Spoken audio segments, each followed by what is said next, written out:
Hey everyone, welcome back to The Explainer. Today, we're diving straight into what is, without a doubt, the most underpriced strategic variable in the entire Indo-Pacific region.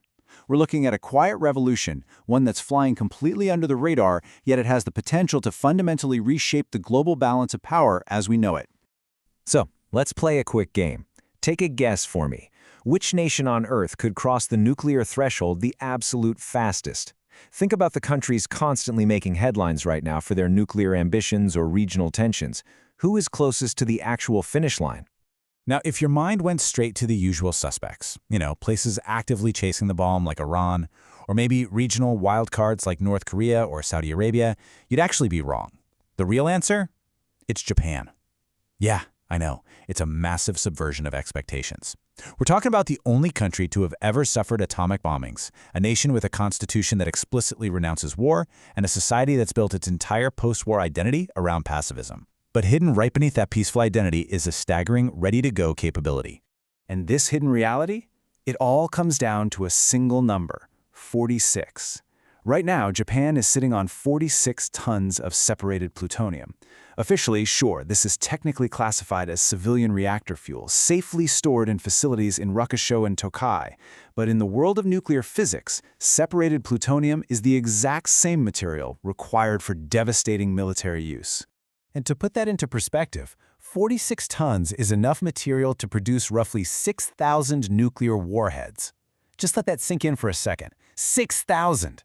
If Japan were to flip the switch, their potential arsenal would completely dwarf the currently deployed arsenals of the United States, which is sitting at roughly 3,750, and Russia at about 4,500. It is literally the most extraordinary nuclear paradox on Earth.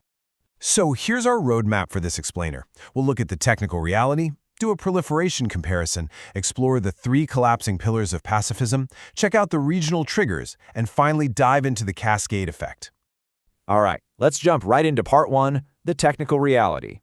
Here's the thing you have to understand. Japan currently operates what is essentially a turnkey nuclear weapons ecosystem. They've got 33 nuclear power reactors. They have the fissile material ready to go at Rokusho and Tokai. Delivery systems? Well, their space program operates HAA and H3 rockets. And the physics of launching a satellite into orbit are essentially identical to delivering an ICBM across a continent. And as for testing, they don't even need to detonate a bomb underground anymore. They have Fugaku, recently the world's fastest supercomputer, which allows them to perfectly simulate weapons design without ever conducting a physical test. And look, this isn't just some wild, theoretical speculation. Former Prime Minister Shinzo Abe actually came out and said publicly that Japan could produce nuclear weapons within a year. In fact, a lot of Western intelligence assessments suggest that timeline could literally be as short as 6 months for a crude device. They don't need to import tech, they don't need to test. The only missing ingredient right now is just political will. Which brings us to Section 2, the proliferation comparison. When we actually compare Japan's potential to other current global proliferation threats, places like Iran or North Korea, the contrast is absolutely staggering. I mean, those states are constantly struggling, right? They face these immense hurdles with uranium enrichment, warhead reliability, and building accurate delivery systems. Japan faces literally none of those hurdles. While those other states are desperately trying to build a machine from scratch, Japan already has the whole shebang fully built and plugged in. They just haven't turned the key. Let's move on to Section 3, the 3 collapsing pillars. So the crucial point here is that the strategic environment that made Japanese pacifism rational in the first place, it's kind of falling apart. First, the US nuclear umbrella is eroding. Japanese strategists are starting to ask a pretty terrifying question. Would Washington actually risk Los Angeles to save Tokyo from a nuclear strike? Second, the global non-proliferation treaty regime is fraying. And third, domestic politics within Japan are shifting dramatically. Let's look closer at those first 2 pillars. The recent Hormuz crisis was a massive wake-up call. I mean, the U.S. burned through 30% of its THAAD interceptors in just 96 hours.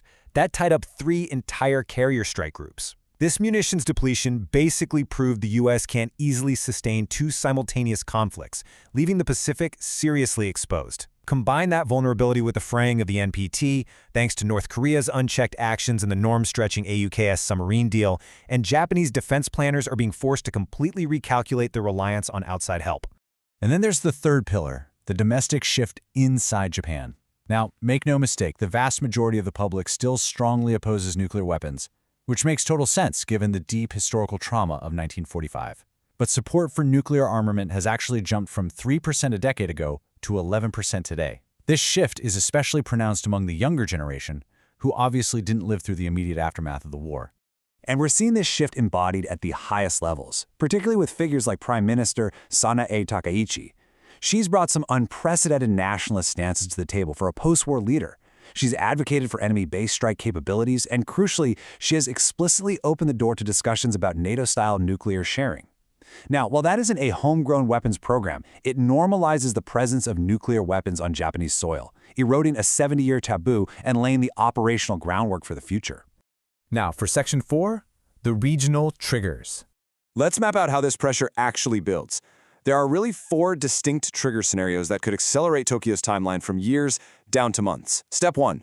North Korea demonstrates a totally reliable ICBM that can hit the U.S. mainland. That shatters the credibility of the U.S. umbrella overnight. Step 2. A Chinese invasion of Taiwan, which would instantly make Japan's southern islands the new front line. Step 3.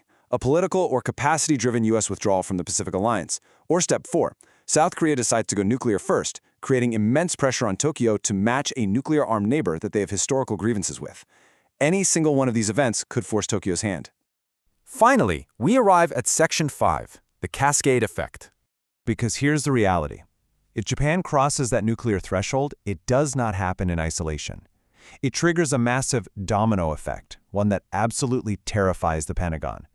Phase 1 is Japan going nuclear, but then Phase 2, South Korea, facing just irresistible political pressure, follows suit within months.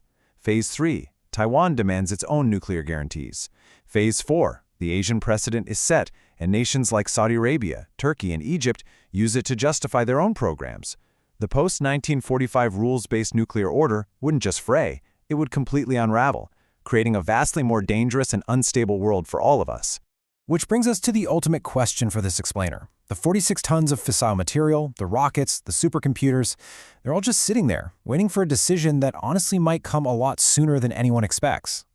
Given these collapsing pillars of pacifism and the reality of this turnkey capability, wouldn't nuclear Japan actually strengthen deterrence and make the Pacific safer? Or would it be the spark that makes the world infinitely more dangerous?